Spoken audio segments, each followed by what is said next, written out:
রহস্যের খোঁজের পক্ষ থেকে আপনাকে জানাই অনেক অনেক প্রীতি ও শুভেচ্ছা।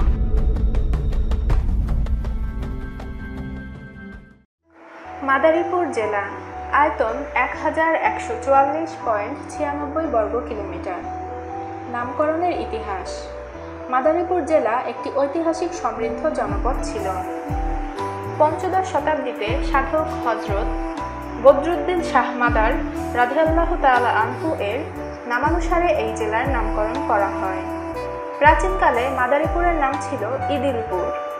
1984 সালে মাদারীপুর জেলা হিসেবে স্বীকৃতি লাভ করে। সবশেষে আপনার কাছে ছোট্ট একটা অনুরোধ, যদি এই ভিডিওটি আপনার ভালো লেগে থাকে তাহলে অবশ্যই ভিডিওটিকে লাইক এবং আপনার বন্ধুদের সাথে শেয়ার করুন। আমাদেরকে আপনার মতামত জানাতে পারেন নিচে কমেন্টের মাধ্যমে। আমরা প্রতিদিনই এরকম নতুন নতুন রহস্য নিয়ে আপনার সামনে হাজির হব। তাই যখনই আমরা এরকম কোনো ভিডিও আপলোড করব তার নোটিফিকেশন পেতে আমাদের চ্যানেলটিকে সাবস্ক্রাইব করে আমাদের সাথে কানেক্টেড থাকুন। আপনাকে অসংখ্য ধন্যবাদ।